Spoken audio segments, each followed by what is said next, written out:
Greetings, Internet. Welcome to the Edge podcast. I am William. I am the chief architect here at Edge, and this is... Do you know my name? Have you learned it? Oh, no. I've worked with you for so many... No, all right, this guys. is Brett. This is Brett. My name is Brett Musser. I do business development and content, and I also talk a lot at the office. I get discussions going. It's get true. the crew all rowdy. Also, sorry for being late. Our cameraman is pretty incompetent. He's our front-end dev, much better at doing the front end. Sorry, Kylan. I kind of threw our employee under the bus there, but we got a show to do, sir. Let's get started. My understanding is that YouTube had changed some things. Yeah, he always has an excuse, you know. We got to keep him on the front end. Anyways, what do we want to talk about? Oh, also, guys, if you guys have questions, this is done for you. So if you have questions about Edge or crypto or maybe something about the host ourselves, I don't know if we're that interesting, but if you want to ask questions, we can answer. Not too personal, though, unless, I don't know, maybe it could be good. Let's go let's talk about what we're doing at Edge. We haven't had a big feature release, but we've been working really hard on performance because this is what we have is a very powerful app and very difficult because all the code is run on the phone, and we're connecting you to public blockchains. This is all very new and recent, and William's been doing a lot of really good heavy lifting on our performance increases. And William, could you kind of walk through what we've been working on with the app? Kind of give a general overview to users and people that are interested in technology. Yeah. Our last released 1.7.1 was kind of wasn't a very feature packed, like you said. It was just a couple icons moved around, a couple new buttons here and there. But under the hood was massive refactor, probably the biggest refactor we've done to our app since Edge itself was released to replace Airbits, I think. And what we had done was we had taken all of the stuff that was connected to the blockchain.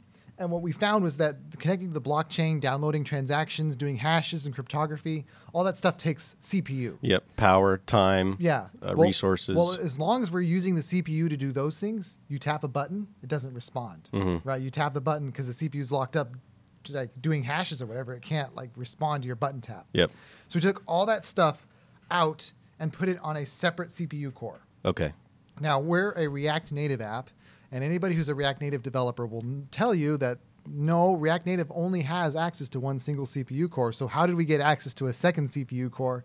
We had to build all of that technology from the ground up so that React Native could have access to multiple CPUs. Yeah, when we're kind of at the edge of tech and finance here, so we have to kind of use old tools to build and kind of stretch their capabilities and do new things that really weren't. There was no demand for this type of work, right? Facebook's this massive company. They make React Native. It's the sort of foundational technology that we built the thing on. Yeah, and they don't even need to use it as hardcore as we're using it. Yeah, so we've actually pushed beyond what the authors of this technology ever intended. And why is that? Because the code is running natively on the phone instead of, I guess, connecting to a server. Right? So, can you explain for users between Facebook and us using React Native? Why does Edge face this problem that even Facebook doesn't? Well, the answer is Facebook, all of your data belongs to them. What? It sits on their server. They control everything. When you post a message, when you do a video, it's running through their computers and they control the whole thing.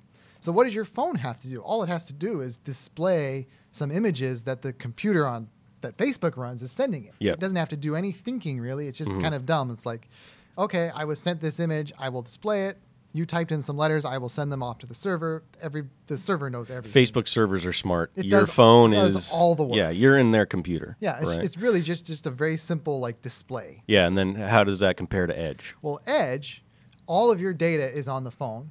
Edge, our servers hold very little. We just have backups, really. You access our server when you first log in to see if there's a fresh backup, but after that, you don't really touch our servers at all for anything. Yep. Everything happens on your phone. So your phone is the one going out, connecting to the public blockchain, downloading transactions, checking balances, doing cryptography, encrypting, decrypting. Everything is happening on the phone. Yep. So your phone is actually where the business is going down. The computing device. Yeah, that's the heavy lifting. That's the logic. That's the thinking. Not Edge servers. Edge servers are very dumb. Yep. Relatively speaking. Yeah, it's like you have this application on your phone. Right, Facebook's on your phone or Edge is on your phone, but they're two completely different things. The way they work is Right. so night and day different. Yeah, Yeah, that's why we have to push the technology in ways that wasn't meant to go. So let's go back to, you were talking about how we were running all our operations on one core, Yeah. one computer on your phone, but there are multiple computers on your phone. Multiple cores, yeah. So kind of go a little deeper into that. Yeah, so we split it off into two separate JavaScript contexts now running. One is the GUI context, and then the other is the core context, what we're calling it, that does the actual blockchain balance checking, money transmitting, all that stuff. That one talks to the other one via something that we actually wrote another library called Yaub. Yaub. Yet another Yaub. Yet another object bridge. And what it does is it lets two JavaScript threads talk to each other seamlessly as if they were running together in the same thread. Mm-hmm. So it doesn't feel like you're running two separate threads. Like our API, our internal code still looks pretty normal-ish. Yeah. But in fact, it's split. And what could an average user equate a thread with, like for their normal language? Because like most people, I'm not a developer, so I don't think in threads. What would be the what should they think of? Your computer, or any computer, like a cell phone, is like a robot that's following a sequence of instructions, right? Gotcha, So it's like, do this, do that, go fetch this off the internet, take this data, connect it with this other data, this step by step, right? Yeah. So you have one core, one thread doing one series of steps. Yep. But you can have another robot doing another series of steps at the same time. Gotcha. Now you're getting twice as much work done at the same period of time. Yeah. So users, you should see, if you have Edge Wallet or and have been using it, you should see some pretty decent performance increases. Just going through the app, the speed of the operation, everything is going to feel smoother in the upcoming. Ironically enough, so we got this work done. We this huge refactor, right? We split the app into two apps basically, and put them together and shipped it. And we found some of our customers with really big wallets, like thousands of transactions, actually experienced a slowdown. Okay. And do we know why that is? We do. Yeah. And what had happened was this other thread, the one that was checking the blockchain, was now unshackled and able to run really, really fast. Okay. And so it was over flooding the GUI side with like money came in, like this changed. Got you. So the GUI was now that we were actually doing things faster, Got the you. GUI wasn't able to keep up. It was overwhelmed. It was overwhelmed, gotcha. right. So this next release, not the one that we released, but the one that's coming out like next week when we finally get it through QA, that release is going to actually throttle those updates. Okay, and it'll really help bigger accounts. Yeah, so if you have a really big account and you're experiencing a slowdown right now, that's what's happening. It's actually going too fast. The GUI can't keep up. Yeah. So we're going to throttle, and we're only going to send updates a couple times a second so that it's not going to like overload it. Yeah, most users aren't experiencing that, but our power users that have been using us for years and have lots of transactions, they've definitely seen a slow. But the next release should clear that up. Are there any other notable performance items, or does that cover it for now? Those are big items, And then we're actually. But I don't want to cut you off. Well, we have another developer on our team. I don't think he's ever been on the podcast. Who? Eleron. Oh, okay. Yeah. I don't think he has. No. So he's actually working on big changes to the way the Bitcoin network code works to sort of optimize that, have it do less cryptography, cache more stuff, load less stuff when it logs in. So login time should be faster. You should see more performance there. But that's separate from what I'm working on. And all this stuff is stuff that the user doesn't necessarily see, and it's not a big press release, but it's very important. Just making this stuff work. We want it to feel buttery smooth. Exactly. And we need to compete with server-side applications, right? Because people want fast, smooth, quick, and that's and it's always going to be a battle. Yes. Right, performance is a constant thing you got to work on and improve and update, and that's definitely something that we take pride in, and we'll keep improving in a lot of different areas. We're a small company, but we do push the boundaries in ways definitely, and even big companies don't even try to do sometimes. Let's get into the crypto space. So I did. We do a cryptography podcast. Maybe a little Bitcoin. And if you guys have questions, feel free to throw them our way. I did see some more economic activity today. We see a price increase kind of across the board, and we see what I look at and we look at at support is the mempool filling up. Right. And talk about what the mempool is. how that affects Bitcoin, and kind of also we can kind of go into the debates over fees, block sizes, right, and the different philosophies out there, because we're definitely seeing a lot of different experiments, a lot of different engineers taking much different positions on how to do things, and we're seeing a lot of experimentation. Oh yeah. So yeah, a lot of activity in Bitcoin. Kind of explain to the users what the mempool is, what's the significance, how things have changed over time. Yeah. So yeah, let's hear it. So on a network like Bitcoin, you have miners mining blocks, and basically what they're doing is they're taking all the transactions that have happened recently, gathering them together into a single coherent, like none of these transactions conflict with each other package, and then they're signing off on it. Yep. But that process takes about 10 minutes. So if I have sent money from me to you, and a miner hasn't yet taken that transaction and validated it and bundled it up and packaged it and made it ready to go, then it's kind of floating out on the internet, but not like part of the blockchain. Mm-hmm. It's kind of in purgatory. Yeah, it's big crypto purgatory. Yeah, your transaction. It hasn't gotten into the heavenly heights of being confirmed, but the network has recognized its existence. It's there. Yeah. So in that sense, by sending that transaction to you and it's not been part of a block that's unconfirmed, and that's called sitting in the mempool, because it's a pool of transactions that are in memory, but they're not in blocks. They're not like committed to the future. Yeah. So in that sense, normally you would expect if I send it to you in 10 minutes, it gets confirmed and we're good to go. But what's happening is more people are sending more transactions all the time because Bitcoin's getting more popular. Yep. Which is actually a really good thing. More usage equals more demand, equals more price increase. Good feedback loops, but then there's a cost. But there's a cost because more people sending more transactions equals there's not enough space in each block for all the transactions to get in. How much space currently? Well, okay, yeah. With the SegWit, they've changed from block. What is it? They changed to block weight instead of right. What was it? So before. So what would they call it? So there's a rule in Bitcoin which says each block can be up to 1 megabyte in size. 1 million bytes. They changed that rule to it's up to 1 million bytes of this kind of data, or 4 million bytes of that kind of data, or like. And that's what SegWit was all about. A kind of a loophole around some of those rules to fit more transactions in. So it's not really 1 megabyte, but it's kind of a mega. You could think of it like a megabyte. It's close enough, right? Yeah. It's fine. Yeah, gotcha. And based on that, you can fit. I think the average is like what, 3 transactions a second, 4 transactions, based on the average size of a transaction and so forth. SegWit. You could either think of it one of 2 ways. One is it makes the transactions cost less by fitting into this other space, or you could think of it as it just makes them smaller. Either way, it's the same thing. Yeah, they're equivalent. Yeah, you can think of it either way. It's fine. So we're getting more efficient transactions, smaller transactions, but there's still a limit. Yep. So if you have 4 transactions per second max that you can fit into blocks on average, give and take various, it's all fuzzy. And someone's sending 7 transactions per second, what happens to the other 3? They're not going to fit in. What's going to happen? And the answer is they just get in line, they queue up, and there's this huge pile of transactions that are sitting there not getting into blocks. And that queue is up to about 25 megabytes.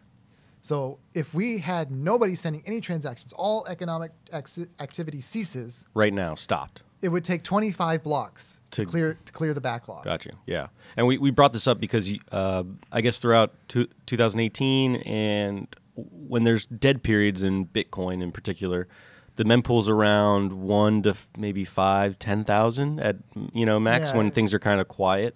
But we just saw a pretty nice price increase met with a big increase in the mempool. Right. And we're kind of watching how that'll, it's interesting to watch how things play out. So that's all very theoretical, right? What does this mean for me as a user of Bitcoin? Mm-hmm. Well, what it means is if I want to get my transaction in and have it actually get in, I'm going to have to pay higher fees. And I think right now it's at like 20 cents.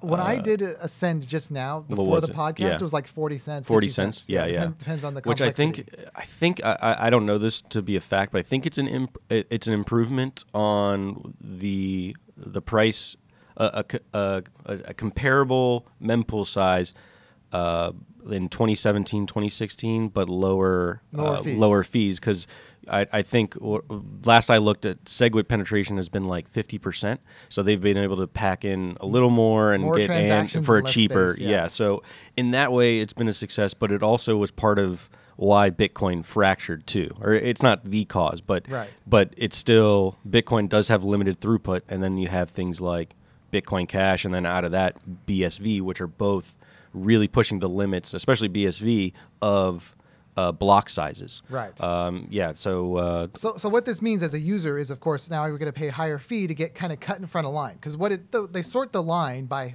the fees. So the highest paying fees get to cut to the front. Exactly. So if you're sending money to someone else on the BTC network and you're seeing 50-cent fees, 60-cent fees, that's a good thing because it means your transaction's going to get in and it will be confirmed.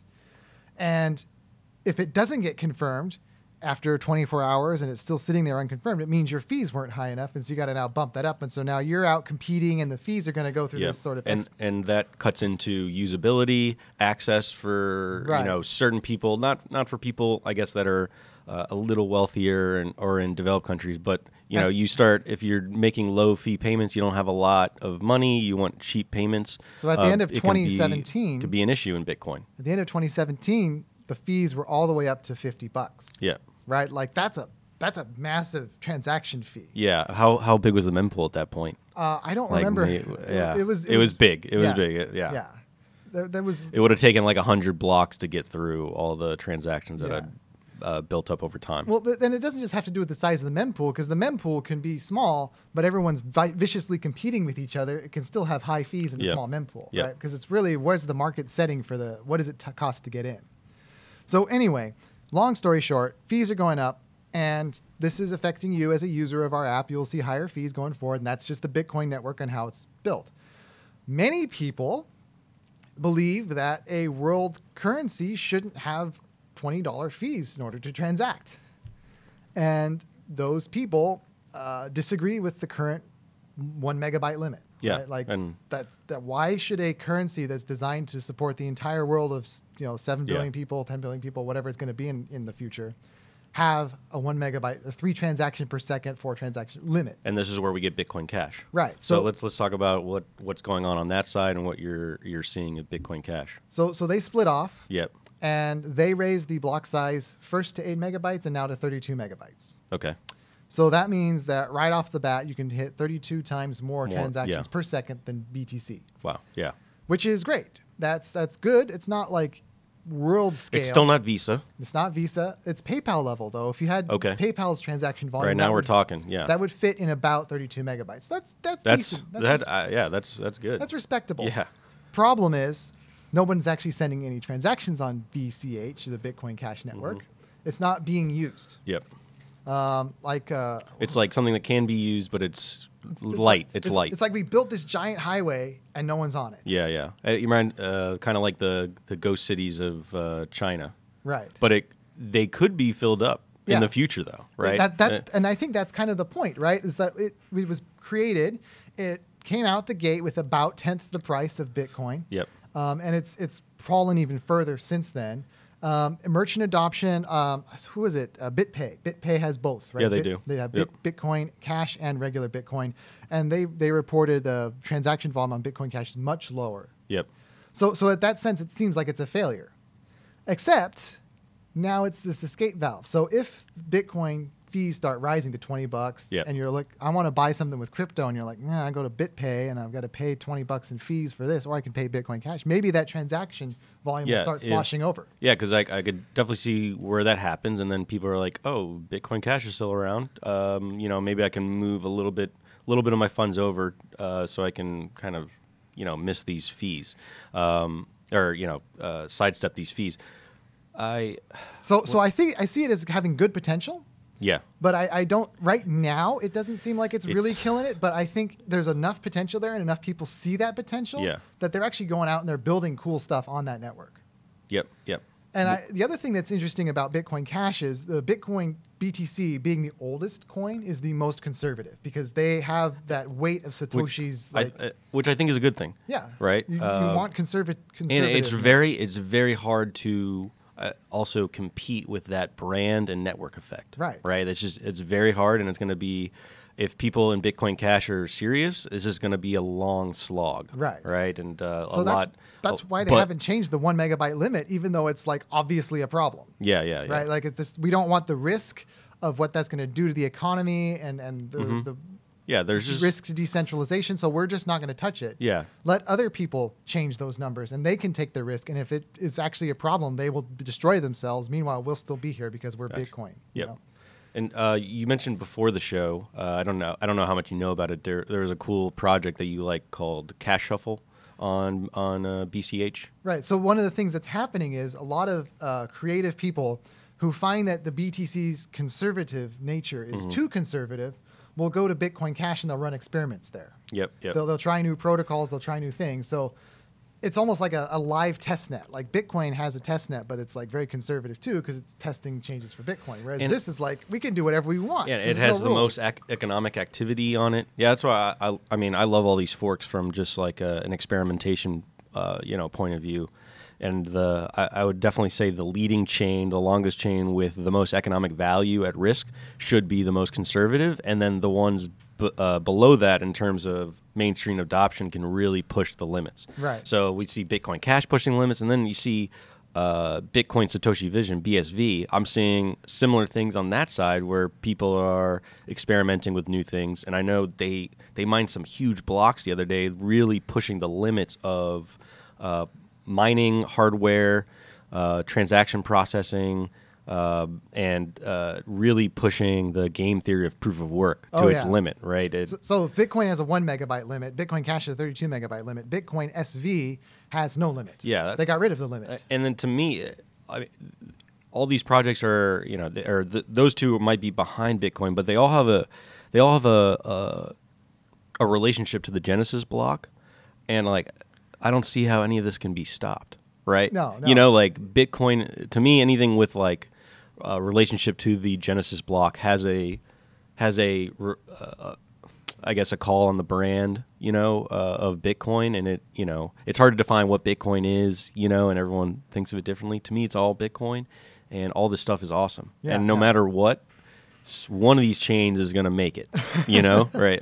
It's going to happen. Or it's going to be multiple chains. Or multiple chains, right? Like and BTC is the big boy where you're like, this is my store of value, right? And like, but BCH has this price fluctuation, but it's more useful in the short term, so I'm going to use that for my day-to-day. Who knows? Like there could be consolidation where... And we haven't even talked about altcoins like Ethereum or Ripple, or you know what I mean? Yeah, There's exactly. so much option in this space. It's amazing. And everyone can pull from each other, right? And it's pretty amazing.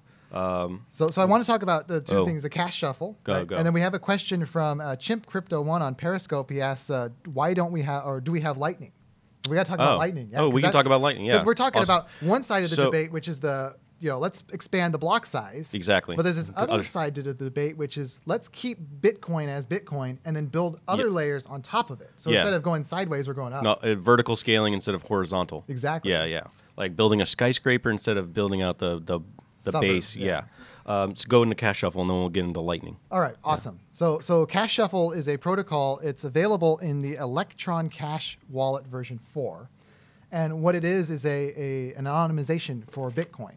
Because Bitcoin's not a privacy coin. It's not like Monero where it's very transparent. Yeah, every transaction, you can see the from address, you can see the to address, you can see the amount. It's all public on the blockchain. So what this does is it allows you to obscure your transactions for privacy purposes, right? I don't necessarily want people to know what I'm spending my money on.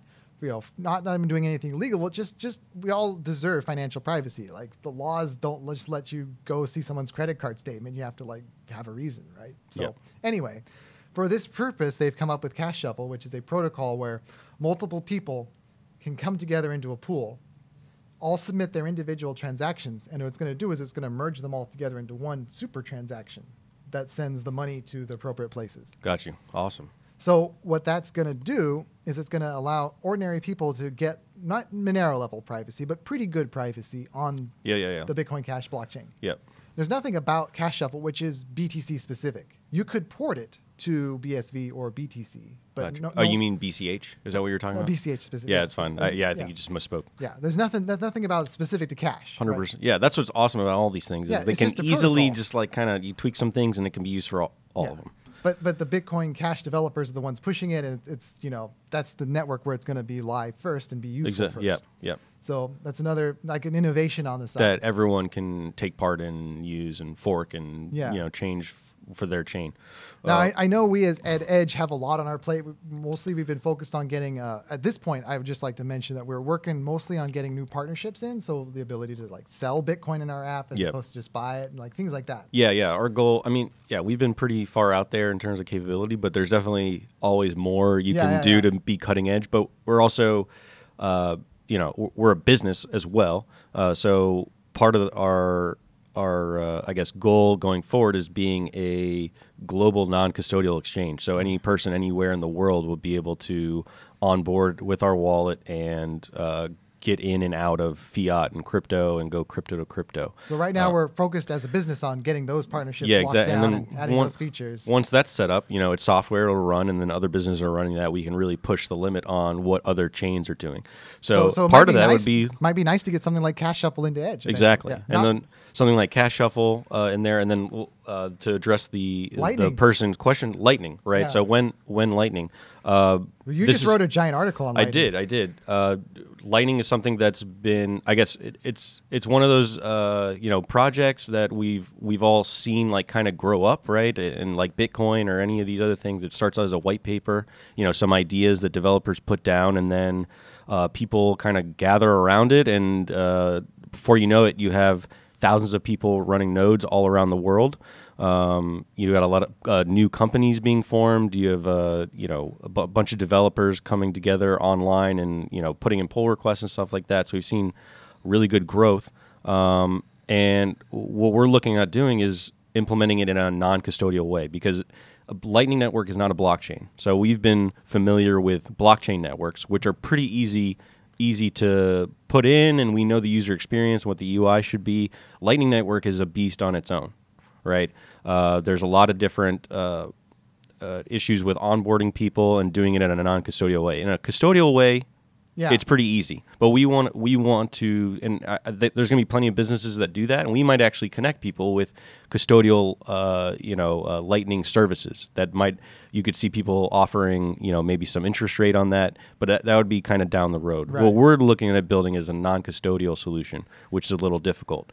We've seen there's a lot of enthusiasm around the network. We're expecting it to grow, but it's still a hobbyist network right now. The people that are using it are running nodes, and we want to help bring, if Lightning keeps developing, bring it mainstream so anyone could use it in a non-custodial way. And maybe you could touch on a little your thoughts on Lightning and how we might incorporate it and what some of the difficulties or improvements that are being made. So I want to say a couple things. First of all, I know that we have a lot of fans on both sides of the fence, right? Edge as a wallet has got BTC people who love BTC and hate Bitcoin Cash. We also have a lot of Bitcoin Cash and Bitcoin SV supporters who hate. Yeah. So I don't want to be too political about this, right? Because really we just want to be the best software we can. And support everything. Exactly. Yeah. If not take sides necessarily. If Lightning becomes a highly useful thing that people want to use, we're definitely going to support it and put out the best product we have possible. Right. So I would say from our point of view as a business, what's in it for us if we support Lightning? Well, one of the things that would be in it for us is if we are supporting Lightning, then that means that we would have to have some kind of a gateway into the Lightning network, a node that our people would open channels with, and then that could then open channels to the rest of the network. So we want to have people to have a good experience. You shouldn't have to like pick some random server from the internet and open a channel. Like we want to have that good default out of the box experience where it's just you open up a Lightning wallet. There's no options. It's just straight up. You just connect to us. Yeah. But if you wanted to go into the advanced details or whatever, maybe you could pick it. Something else. Yeah. But in doing so, now we have this opportunity with all this liquidity to perhaps collect fees as money's flowing through us. So it could be profitable. It could be. But we're looking examining. At it. Yeah. Now the bottom what we've discovered though when we actually ran the numbers was. It's not really that profitable because the volume is so low. Yes. I mean, you talk about Bitcoin Cash being kind of a ghost town compared to the on-chain activity of BTC. Lightning is like that level too right now. Like it's like just not there yet. Yeah, I would say both are kind of they're very experimental, nascent hobbyist people that are they're into their scaling solution, so to speak. So at some point, But it I could expect be, both. I expect both to be more used than they are now. Yeah. So at some point in the future, it could be more used, but right now we're just not seeing that. Yeah, and I remember I saw BitMEX actually. Their research team put out some research on running a Lightning network, and right now they were saying they don't see a lot of potential profitability right now. They could see it forming, right? But fees are going to be low, and it's not as clear as something like mining, right? Right. And you need people to provide liquidity. Now, liquidity has taken a huge, or has increased a lot on the Lightning Network, so you can route more. But to make it a really global network that can move a lot of value around, you do need people that we're several orders of magnitude. Yeah, they do offer liquidity, right? And they know how to balance channels. They know how to operate nodes, right? All that stuff they need to have some, because it's not risk free either, because you have to keep those nodes online. Not only do you have to keep the nodes online, but you got to keep their, maybe the seeds for the node and the last channel state. So there are some complications that make it harder than just adding another blockchain. Right. Yeah. So I guess what Brett's kind of talking about is there's a difficulty on Bitcoin Cash. Even if the value is low and no one's using it, I can still send $1 million from me to you, no problem, because it's just any transaction just works. But on Lightning, the way it works is you have this sort of credits, checks, and balances. So if I want to send money to Brett, I've got to go through an intermediary who has that much money sitting around that can like loan it to Brett or on my behalf. Yep.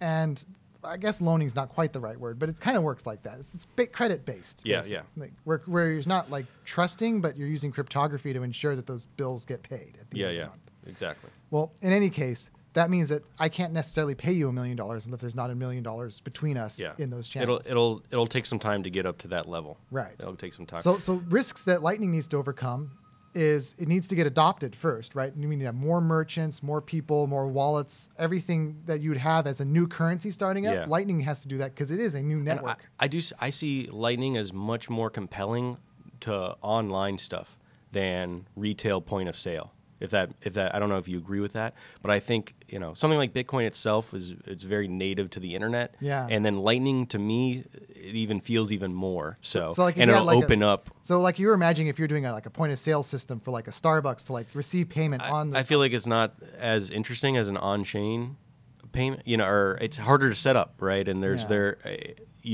harder to do it in non-custodial ways. We'll see. I think over time it'll be easier, but. I see it like really being more revolutionary online for like games and maybe streaming music or stuff like that. I think that's where it really like kills it, right? Yeah. It's a native currency, then you can send. So it may not be adoption in the sense of existing merchants taking it, but like maybe new things come out. And I think a lot of like Bitcoin cryptocurrency are building a new world. So it's just because you're not seeing like retail of either even BCH or Lightning, right? But I think you can do a lot of things online with BCH, right? Because there's a lot of room. Yeah. That's just my perspective. I'm not an expert on like point of sale and stuff like that, but I think they work pretty well with the existing infrastructure. What they don't work well with is like online stuff and opening up new ways to make money or. So we're actually kind of running long. So we got two more questions from users, and then we'll go ahead and wrap it up. So. Al from MangoTube on YouTube asks, what phone should we buy to use Edge? What do you think? You're the expert on this. More than I am. We try to work really well with pretty much any phone. I mean, I used to use a Nexus 5. And what's that, like a 4-year-old, 5-year-old phone? Until just very recently when it physically died. Yeah.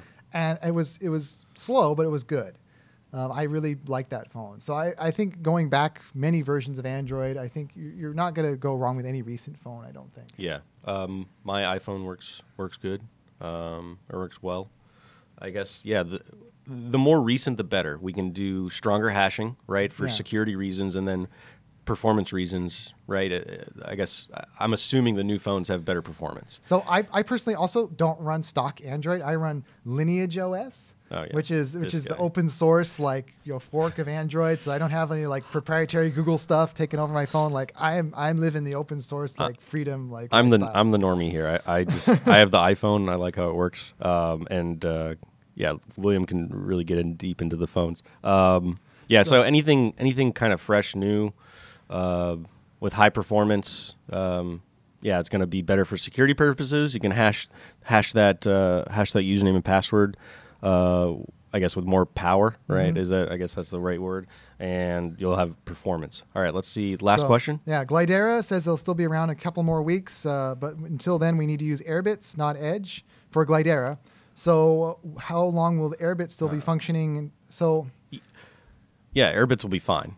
So, yeah, but you won't be able to use Glidera. Yeah, so that's why one of the things we said earlier, we are working to get a replacement for Glidera. Glidera itself is shutting down. So if you use Glidera to sell cryptocurrency on Airbits, we don't support Glidera on Edge because we knew they were going away. Yeah. And they've officially announced they're going away, so that's going to end. Mm-hmm. And in the short term, you can keep using Airbits for the next 2 or 3 weeks. After that, hopefully we'll have a release with the ability to sell through another partner. Yeah, and I would recommend. What's this user's name? I don't know John from New Jersey. I would recommend using that same username and password that you use to log into Airbits and log into Edge, and that's where you're going to be able to buy, sell in there going forward. Right now we have only buy set up, and we're waiting on our partners. We don't do the exchange; we just connect you to the exchange, but we will have buy and sell with Wire, which is a company out of San Francisco, and you'll be able to buy and sell Bitcoin out of your bank account, U.S. bank account, and Ether as well. And then we have Simplex, which allows you to buy with a credit card. Pretty soon you'll be able to sell on both of those services. So, and I'm looking forward to that because I use Glidera and I want Wire to kind of turn on there. But I would definitely recommend kind of moving over to Edge. Airbits will still work, but all the functionality and exchange functionality that you're looking for will be in Edge. So I will say 2 things. First of all, Airbits uses the exact same login servers as Edge, like literally the exact same login procedure. So we're not going to shut those down anytime soon because Edge is also using them. Yeah. And then for connecting to the blockchain, it's using open Stratum servers that you can just find out there. Basically, they're full nodes that have a particular piece of software running along with the full node. And so as long as there are Stratum servers out there, we can connect to the blockchain and download your transactions. So, it shouldn't stop working. The one thing we do know is that Airbits is using Stratum version 1, and we're up to like version 1.5 now. So as more and more servers continue to upgrade their version of Stratum that they're running, Airbits will lose the ability to talk to them. So at some point, Airbits will probably run out of servers. Okay. Well, I think we're keeping 1 or 2 servers running also just for our Airbits customers so that Gotcha. they always have something to connect to. Yeah. Let's see. Any other questions? Kyle, are we good? Oh, man, he's giving us a thumbs up. All right, I guess our time's over. I think we went a little over, but it was a good talk. Let's see. Any other updates? Well, what's the meme that's been going around the office? Just briefly mention it. Oh, so 2020, Yang Bucks. U.S. is going to have another presidential election. One of the contenders, and is it Andrew or Andrew Yang? Yeah, Andrew Yang is pro cryptocurrency. So he is pro crypto, and you can donate to his campaign in crypto. So somebody made a meme coin called Yang Bucks. Yang Bucks ERC20. You can hold it. I hold my Yang Bucks in the Edge wallet, and you can if you go to yangbucks.com, you can check it out. But I think he's going to win the DNC the nomination for the Democratic National Committee. That's what I think. And I think he's going to go against Trump. I don't know if he'll win, but Trump's the incumbent. But that's my hot take for today. As a political pundit. I don't want to get political and biased, but it's just cool. I'm just saying I think he's going to win. It's just cool to see cryptocurrency now like entering this whole like presidential debate thing. It's like I just think that's cool. Whether or not I agree with the candidate, I still think that this is a cool development. Exactly. 2020 is going to be wild. You know this. All right, guys. We're going to sign off. Thanks for listening in. We'll be on here. I don't know if I'll be on here next Friday, but somebody will, and we'll be talking about Edge, and you can ask any questions that you guys have. Thanks for listening in. This has been Brett and William, and we're going to get back to work. Yeah, we got to mine those cryptos, right? Remember, your keys, your coins. Yeah, don't hold it on exchanges. Use Edge.